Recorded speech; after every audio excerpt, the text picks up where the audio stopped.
Why so many cars are abandoned in Japan? In a country known for its tidiness and clockwork precision, there's a strange problem hiding in plain sight. It's a quiet epidemic spreading through the forgotten corners of gleaming parking garages and down the overgrown lanes of the countryside. Thousands of cars, from simple family sedans to legendary sports cars that gearheads worldwide would kill for, are just being left to rust away. But this isn't a simple case of, "Dude, where's my car?" It's the result of a complex and punishing system. The real story is a shocking tangle of strict laws, cultural norms, and economic burdens that make it cheaper, and honestly, easier, to just walk away and let a car be swallowed by time than to ever try and sell it. So, what's really going on? Why are so many perfectly good cars being abandoned in Japan? Let's break down the city, a modern nightmare. Our investigation starts in a place you might not expect, a multi-story car park in a buzzing Japanese city. Tucked away in the dusty corners, you'll see them. A modern sedan with 4 flat tires. A luxury European import that clearly hasn't budged in years. This isn't just a rural thing, it's happening right in the heart of urban Japan. While it's hard to get precise, up-to-the-minute numbers, some reports a few years back suggested the number of abandoned vehicles was climbing steadily in some areas. The main culprit here is a system called the Shaken. Officially, it's a mandatory vehicle inspection that every car has to pass every 2 years to be considered road legal. It's supposed to keep cars safe and environmentally friendly. In reality, it's one of the biggest reasons people abandon their cars. For a new car, the first check is after 3 years, but then the 2-year cycle kicks in. The costs are eye-watering. Between mandatory insurance, weight tax, and the inspection fees, an owner is easily looking at a bill over 100,000 yen, about $1,000, and that's before any repairs. The older a car gets, the more likely it needs expensive work to pass the Shaken, and taxes can even increase for cars over 13 years old. New brakes might be 15,000 yen. Other parts, even more. Suddenly, you're facing a bill that's more than the car is even worth. In a country with arguably the best public transport on the planet, the choice becomes painfully clear: spend a fortune on an old car you barely need, or just stop paying for parking and walk away. But here's where it becomes a legal headache. You'd think the owner of the parking garage could just tow the car and have it crushed, right? Not a chance. In Japan, a car is considered private property with huge protections. A property owner can't legally move or scrap a vehicle without the owner's permission. Trying to do so could get the garage owner sued for damages, flipping the script and turning the victim of the illegal dumping into the one in trouble. Police often treat it as a civil dispute, not a crime, so they're reluctant to step in. The only legal way to remove the car is to go through a long civil process to identify the owner and sue them for removal. This can take over a month and involves a mountain of red tape, like inventorying every single item left inside the car. There are specialized firms that handle this, but they're expensive and slow.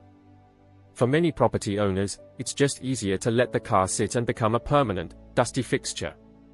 Let's discuss the countryside. Graveyards of a golden era head out of the city and into the Japanese countryside, and the problem looks a little different. The cars get older, more iconic, and the reasons they're abandoned get tangled up in culture and a different kind of economic squeeze. This is where you find the true JDM graveyards, fields and forests where automotive legends are slowly being reclaimed by nature.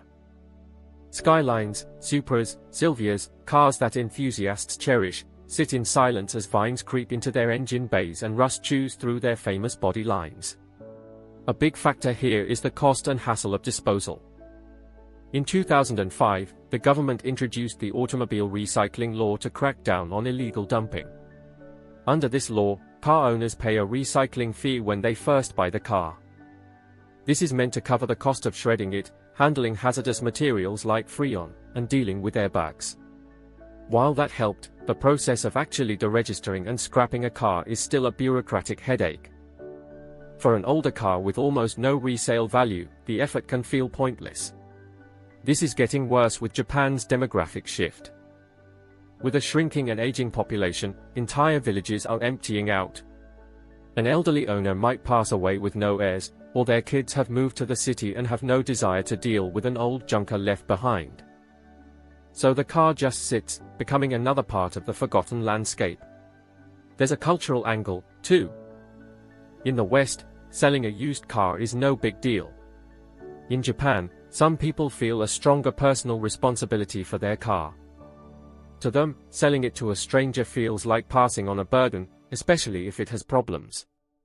When you combine that with a low scrap value and the hassle of disposal, just letting it rest on a piece of family land becomes the easiest option.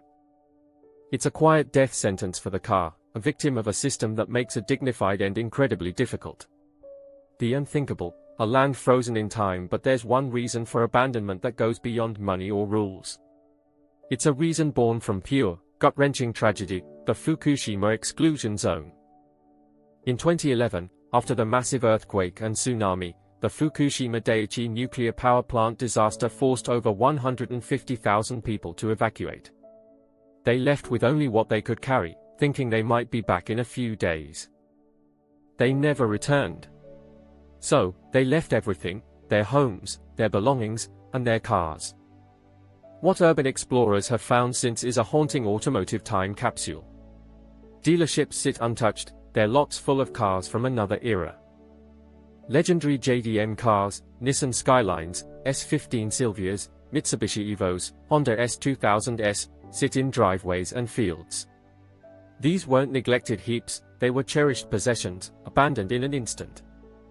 For any car lover, the sight is both heartbreaking and tantalizing. Why hasn't anyone rescued them? The answer is invisible and deadly: radiation. The metal in these cars is contaminated.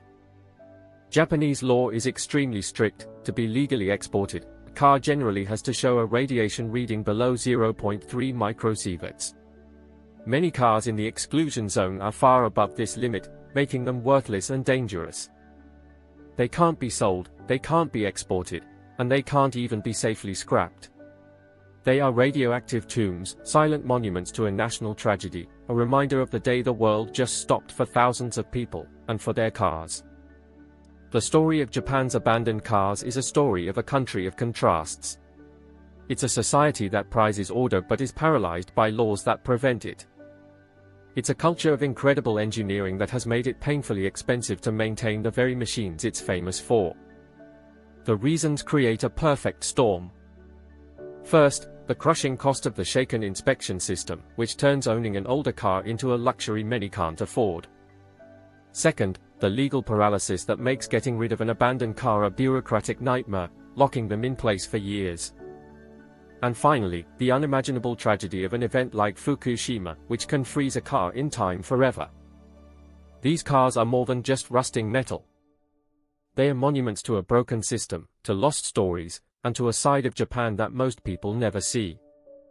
Each one is a physical reminder of a decision made under pressure, the moment when walking away was the only choice that made sense. What do you think is the most shocking reason for this problem? Is there a solution that Japan is missing? Let us know your thoughts in the comments below.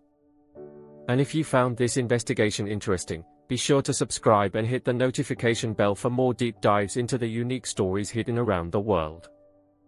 Thanks for watching.